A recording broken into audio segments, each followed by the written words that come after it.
Pronto, agora começa.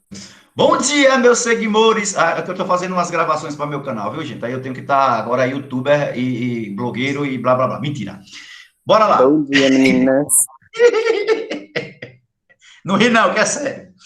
Ó, o período junino ele vai ter início justamente com a vinda da família real para o Brasil. A gente sabe que a partir da fuga da família real, a gente vai ter o quê? Né? A gente vai ter uma série de mudanças aqui no Brasil. Né? Então, a gente vai ter uma série de mudanças estruturais, porque vai ser necessário também. Então, a gente vai sair daquele momento lá que a gente viu, né, de revoltas coloniais e tal, e vamos chegar aqui nesse, né, no chamado período joanino. Quando a família real foge para o Brasil devido ao bloqueio continental, o que é que vai acabar acontecendo? A abertura dos portos para as nações amigas. Lembre-se que nações amigas nada mais era do que a Inglaterra, né? Então, a Inglaterra vai ser beneficiada até porque é ela que auxilia e ajuda os portugueses a fugirem para cá, a corte, né, portuguesa a vir para cá. Então, eles vão, em troca, ter alguns tratados, né? O Tratado de Aliança e Amizade, o Tratado de Comércio e Navegação. E aí, o que é que acontece? A Inglaterra paga menos imposto para vender seus produtos para cá. Então, quem é de Portugal vai pagar 15%, quem é de outras nações vai pagar 24%, e a Inglaterra paga apenas 14%, beneficiando justamente aí os ingleses, né? Então, vai, né, vir uma enxurrada de produtos ingleses para cá. E aí, o que é que vai acabar acontecendo também nesse período que vai ter destaque? A pressão das cortes portuguesas. As cortes era como se fosse a elite portuguesa, né? Principalmente comerciantes, que começaram a ser prejudicados. Por quê? Porque agora eles tinham concorrência da Inglaterra. E aí, o que é que vai acabar acontecendo? Vai haver uma exigência das cortes para que Dom João VI retorne para Portugal. Ele, de início, vai se recusar, mas depois vai acabar indo embora, né? Pega o beco. E nisso, o que é que acontece?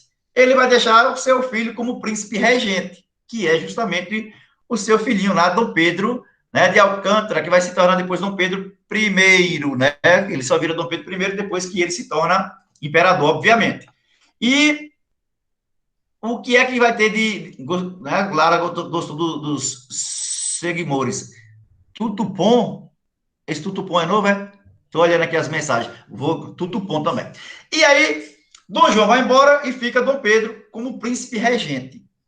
Vai haver todo um processo de quê? Todo um processo de pressão lá de Portugal para que Dom Pedro também vá para Portugal.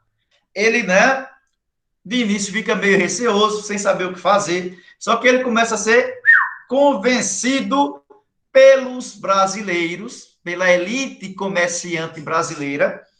Ele vai ser convencido de quê? De que se ele ficar aqui como príncipe ou como se tornando imperador, é muito melhor para ele, porque lá ele vai ser o filho do rei. E aqui ele iria se tornar o rei. As cortes portuguesas pressionam cada vez mais, né? As cortes portuguesas vai, né, enviar cartas. E nesse meio tempo aí, Dom Pedro vai estar lá, né, de viagem. E aí vem toda aquela história mentirosa que a gente vê, de que ele recebe uma carta às margens do rio Ipiranga, né, pressionando para que ele volte para Portugal. E aí ele, em cima do seu belo cavalo, grita lá, independência ou morte. Esquece que não foi assim. Ele realmente estava vindo, né, de Minas Gerais, né, e ele recebe realmente também uma carta. Ele estava próximo do rio, só que ele não estava de cavalo, que não tinha cavalo aqui na época. Ele não estava bem vestido, porque, né, ele estava de uma viagem muito longa a cavalo, umas estradas horríveis, né? E provavelmente ele não falou independência ou morte também, né? Simplesmente ele, né, disse que não dava mais para ficar dependendo de Portugal, e aí sim, né, envia o recado de que não vai mais seguir as ordens de Portugal e que o Brasil, em 7 de setembro, né, se torna independente. Antes disso, teve o dia do Fico, né, que é quando ele se recusa a ir para Portugal. Antes disso, teve a lei do Cumpra-se, que é quando ele, né, determina que toda a ordem que viesse de Portugal só valeria se ele aceitasse, se ele dissesse, né, cumpra-se. Então, antes dessa declaração de independência. Essa independência não é feita, né, ela não é feita do dia para a noite. Ela não é feita só lá nesse 7 de setembro que a gente diz aí. Né?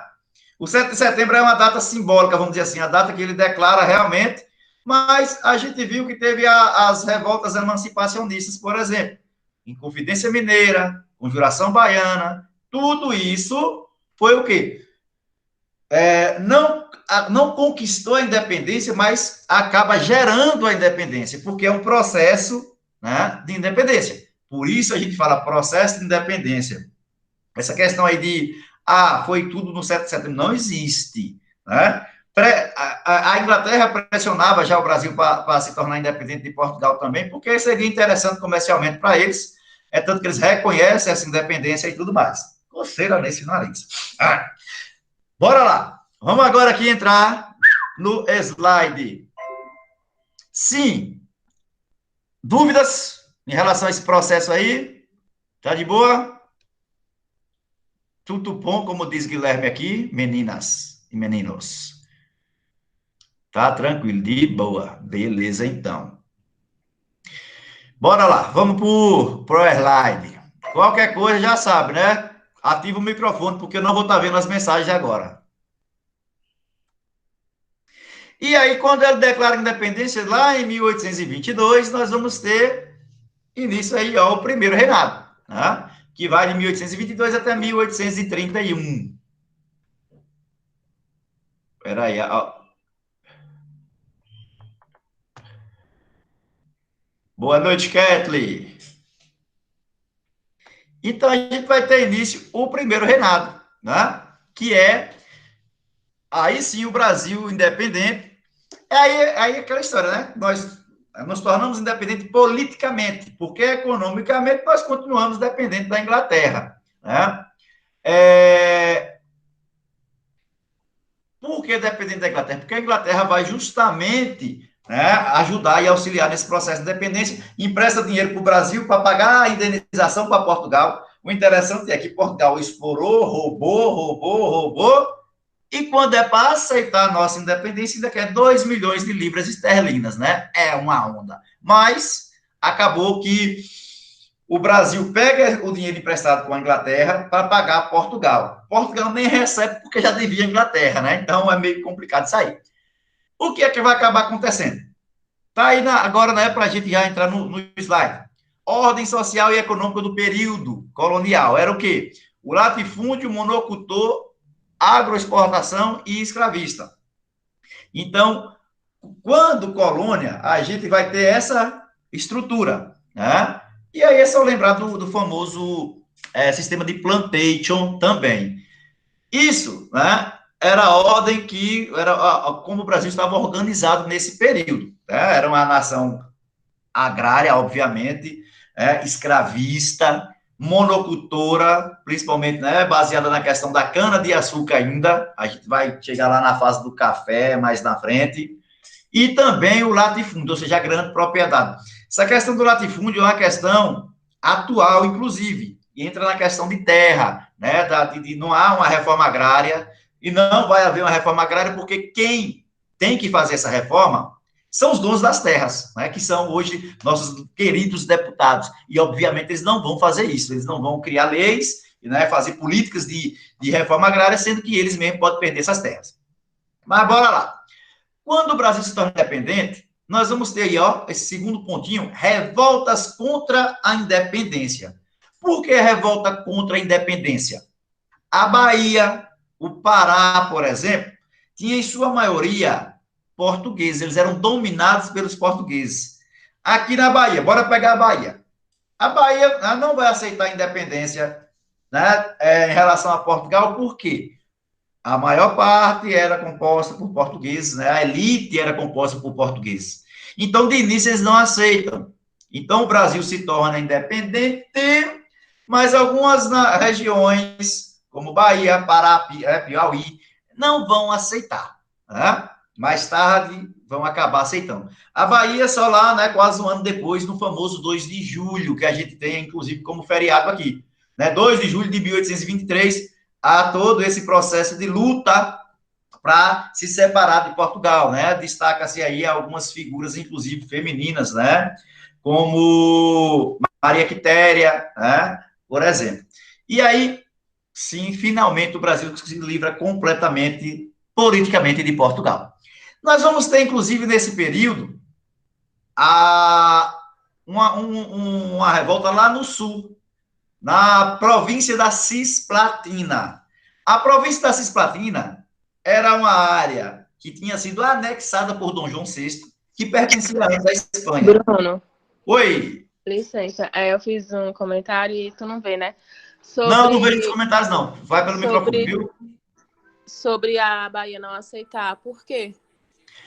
A maior parte dos comerciantes eram portugueses. E quando se separou, né, quando o Brasil se torna independente, eles perdem os privilégios que eles tinham. Por isso não aceita.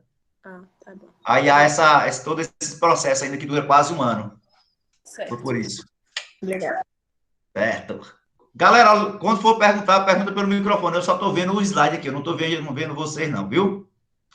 Porque se eu fechar o slide, diminui para vocês também. Então, apesar que eu acho que tem a opção depois eu vou ver isso aqui. Então, lá no sul, a província da Cisplatina não aceita mais, né, estar anexada, ligada ao Brasil. Vai ter a Guerra da Cisplatina, onde o Brasil acaba perdendo, e aí, né, surge o Uruguai, República Oriental do Uruguai. Eu não sei por que esse oriental, mas surge com esse nome, hoje o atual Uruguai. É um conflito que Dom Pedro I tem que enfrentar já no início de seu governo aí, né? Mas pouco aparece, pouco é cobrado essa questão da Cisplatina. Quando tem mercenários, o Brasil teve que contratar mercenários, ou seja, não tinha um exército formado para tentar combater essas revoltas aí. E para poder contratar mercenários, eles tiveram que aumentar os impostos, né? Para poder arrecadar dinheiro e pagar esses mercenários. Por isso tem aí aumento de impostos. Uma questão interessante é esse último tópico aí que vocês estão vendo. Unidade territorial mantida. O Brasil já tinha quase que sua formação de hoje. Perde a parte lá onde é o Uruguai, que na verdade não perde porque não pertencia ao Brasil, e mais tarde só anexa o Acre, né? A gente vai falar da questão do Acre lá quando a gente falar né, mais na frente de Segundo Reinado e entrar em República Velha. Então, a unidade territorial é mantida. Mesmo com esse processo todo de independência, a gente não perde territórios. Lembrando que o Uruguai não pertencia a gente. Feita a independência, não adianta eu me declarar independente, eu tenho que ser reconhecido como tal. Vamos falar de uma questão de atualidade de novo. A região da Palestina, eles se declaram independentes, mas eles não são reconhecidos pela ONU. Então, não são independentes perante a comunidade internacional. A Palestina não é considerada uma nação, um país, né? Não é considerado pela ONU, Organização das Nações Unidas. Voltando para o nosso caso aqui do Brasil, reconhecimento externo da independência. Olha como está aí no top. Primeiro, reconhecer os Estados Unidos da América. Não eram bonzinhos, não, viu? Doutrina Monroe. Né? O que era essa doutrina Monroe? A América para os americanos, eles tinham esse princípio, que eles iriam proteger, né, os países da América. Na verdade, eles estavam querendo o que tem aí mais na frente, ó, mercado. Queria que o Brasil se tornasse independente para que eles pudessem também ter o poder de vender aqui, porque o Brasil tinha acordo com a Inglaterra. Portugal vai reconhecer, mediante, né, essa indenização de 2 milhões de libras, que a gente já comentou. A Inglaterra reconhece, a partir desse empréstimo, e a renovação de alguns tratados, como o de 1810. O que era o tratado de 1810 era aquele lá em que a Inglaterra, os produtos ingleses chegavam aqui pagando menos impostos do que qualquer outro. Então, a Inglaterra faz esse tratado lá com a fuga da família real, então tem privilégio comercial. E depois a Inglaterra mantém esse privilégio comercial por assumir, né, vamos dizer assim, por reconhecer e ajudar e emprestar o dinheiro para o Brasil, né, ser reconhecido por Portugal. E tinha dentro dessa questão aí o fim do tráfico negreiro. Veja que de 1825 até 1888 demora um bocadinho para acabar. A Inglaterra vem sempre pressionando o Brasil, né, para realizar esse processo de independência, o que não vai, desculpa, de fim da escravidão, o que não vai acontecer de imediato. Espera aí, eu vou tomar café de novo. Então, o que é que vai acabar acontecendo? O Brasil se torna independente, mas, olha esse último ponto, dependência econômica. Vamos continuar dependendo economicamente, principalmente da Inglaterra, porque o Brasil vai pegar dinheiro emprestado com a Inglaterra vai manter seus privilégios comerciais, então a gente está livre de Portugal, mas dependendo da Inglaterra. Perguntas? Alguém? Se inscreveu, eu não vou ver, viu? Eu não estou vendo o slide, só estou ouvindo aqui os... Plum, liga o microfone. Então, essa dependência econômica vai continuar. Veja a charge aí. Dom João VI, né? E Dom Pedro I e o ministro inglês. Né? Aí Dom Pedro fala, né? Independência ou morte.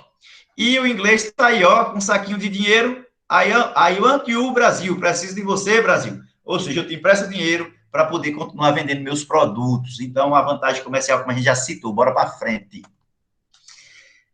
Um país independente, ele tem que ter leis. Um país independente, ele tem que ter quem, né, rege sua organização social, política, econômica e os blá, blá, blá aí, né? Vai ser proposta uma Constituição que vai ficar conhecida como Constituição da Mandioca. Essa Constituição não valeu, não entrou em vigor, né? Por quê? Porque ela limitava o poder do rei. Como diz aí, submissão do poder executivo ao legislativo. Ou seja, Dom Pedro I teria seu poder limitado pelos deputados. Ele não vai aceitar, né?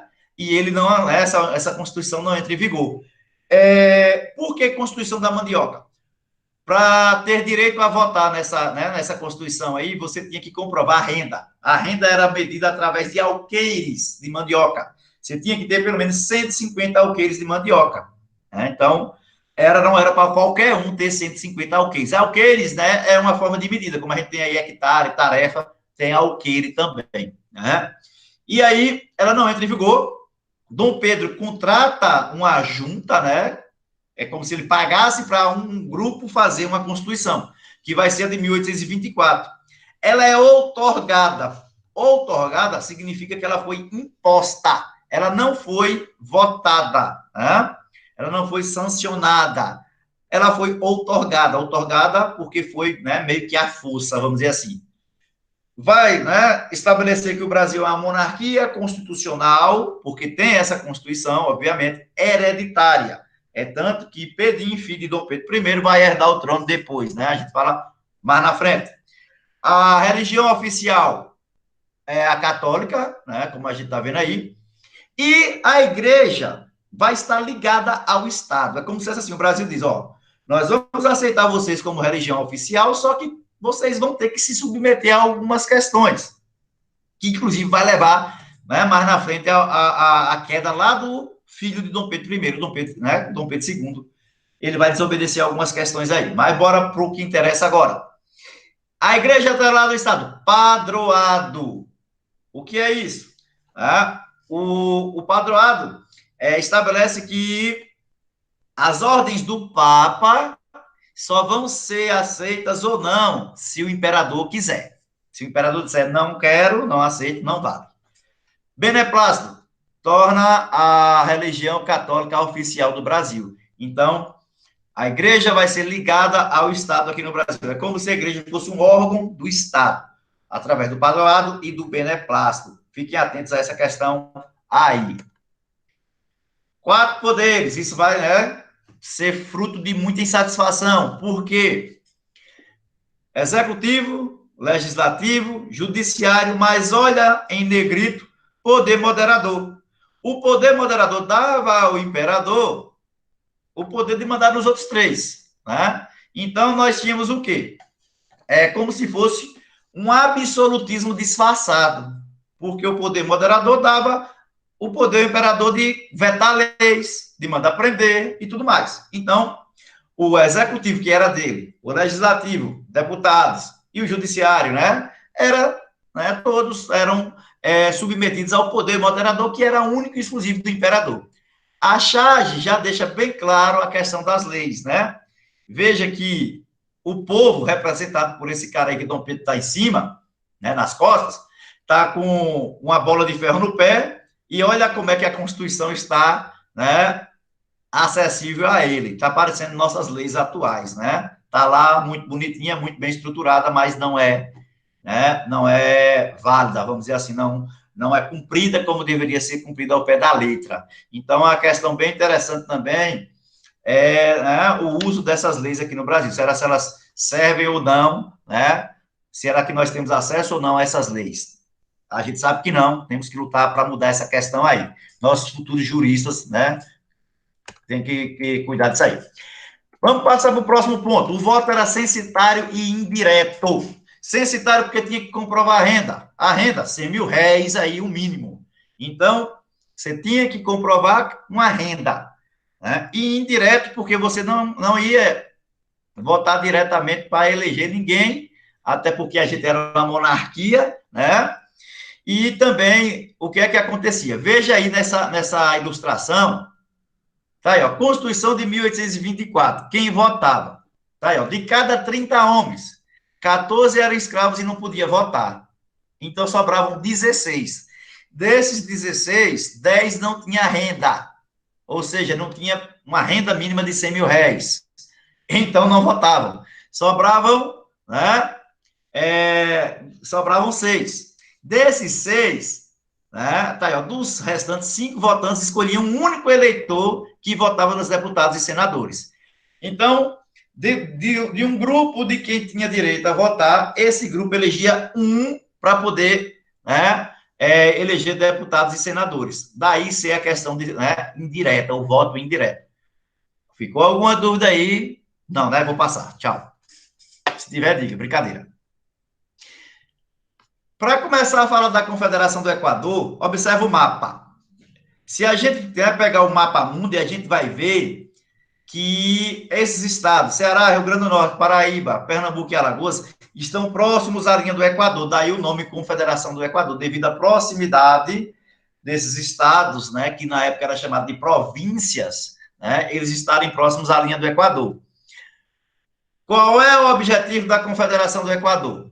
Né? Tem aí causas, né? Autoritarismo de Dom Pedro I, interessante, né, que ele critica o pai e faz igual. Pobreza generalizada, né?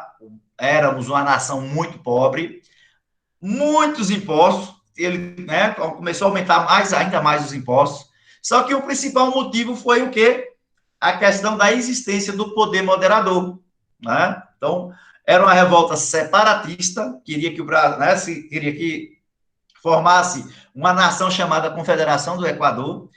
É urbana porque acontece nos principais centros, né, da época, né, por exemplo, Recife, né, Nossa Senhora das Neves, que é a atual João Pessoa, né, lá em Natal, no Rio Grande do Norte, Fortaleza e por aí vai, certo? E popular, né? Então, não foi feita pelas elites, até porque as elites estavam ligadas a Dom Pedro I. Então, Confederação do Equador vai ser uma revolta, né, que vai acontecer justamente, né, devido à questão do autoritarismo de Dom Pedro I, que é feito a partir do poder moderador. Os líderes vão acabar sendo presos. Tem destaque aí, Paz de Andrade, Cipriano Barata, Cipriano aí, o nome do filho de Lara, ó, quando Lara tiver um filho daqui a 20 anos, Cipriano Barata. E Frei Caneca. Frei Caneca era um representante um religioso. Frei Caneca vai ser condenado à morte também. E interessante é que ninguém quer matar Frei Caneca porque era ligado à igreja. E aí, o que é que o governo faz? Dá liberdade a um escravo para poder matar Frei Caneca, né? Mas, para poder acabar, né, com a Confederação do Equador, contrata-se mercenários. Né? Então, o Brasil não tinha um exército ainda preparado, então paga mais uma vez, né, a pessoas comuns para poder acabar com a revolta. contrata mercenários e navios, lembrando, né, que esses navios ameaçavam, né, invadir, né, bombardear cidades lá. Novo aumento de impostos vai acabar acontecendo, vai ser violentamente reprimida e Frei Caneca executado, como a gente já sabe. Essa bandeira que tem aí na imagem, né, seria a bandeira do provável país que surgiria a partir da Confederação do Equador. O primeiro reinado vai começar a entrar em crise. Por quê? Primeira coisa, dificuldade financeira. Nós vamos estar, ó, quebrado economicamente. E Dom Pedro I não vai conseguir controlar, contornar ou, né, reajustar essa crise, né, acabar com essa crise. Então, essas dificuldades financeiras, com a queda nas exportações, muito empréstimo, e aí a gente pagava muitos juros, e falta, né, de um produto significativo. O que seria esse produto significativo? Nós tínhamos, né, antes, a cana-de-açúcar, o açúcar como principal produto, só que o açúcar entrou em crise. Então, a gente não tinha um produto que gerasse uma renda muito boa, só mais tarde com o café. E despesas militares, né, principalmente pagando milícias para poder manter a ordem social aqui no país na época. É só lembrar que a Confederação do Equador, o governo teve que pagar a milicianos, né? Tá aparecendo as milícias hoje das favelas aí, né? Lá, principalmente no Rio de Janeiro. Outro motivo da crise, o autoritarismo de Dom Pedro I. Dom Pedro ele criticou muito seu pai por ser autoritário. Quando ele entra no poder, faz a mesma coisa. A imprensa vai passar a criticar Dom Pedro I, né? Um jornalista chamado Líbero Badaró vai acabar sendo assassinado e vai queimar mais ainda o filme de Dom Pedro I. Frei Caneca, a morte de Frei Caneca também queimou ele, né? Meio que fez com que ele perdesse popularidade mais ainda do que já vinha perdendo. Com o assassinato de Líbero Badaró também. E teve uma questão interessante. Dom João VI morreu. Quem era o herdeiro do trono lá em Portugal? Nosso imperador aqui, Dom Pedro I. E aí lá teve uma chamada questão sucessória, que foi o quê? Dom Pedro começou a enviar dinheiro para Portugal para tentar retomar o trono que seu irmão tinha garfado. Dom Pedro I era o herdeiro, mas Dom Miguel é quem fica com esse trono aí, né? E aí, essa questão sucessória, né? Então, essa questão sucessória faz com que o Brasil gaste dinheiro com a sucessão do trono de Portugal e causa ainda mais a impopularidade aí de Dom Pedro. E havia esse medo de recolonização, como está aí no slide. A gente já falou da questão da Guerra da Cisplatina, também vai levar à crise do primeiro reinado, porque nós vamos ter 8 mil mortos, cerca de 8 mil mortos, gastos inúteis. Por que o nome gastos inúteis? Porque a gente estava lutando para ficar com um território que não pertencia a gente. Tudo isso vai levar aqui, eu estou fazendo aqui como se vocês estivessem vendo o slide que eu estou vendo.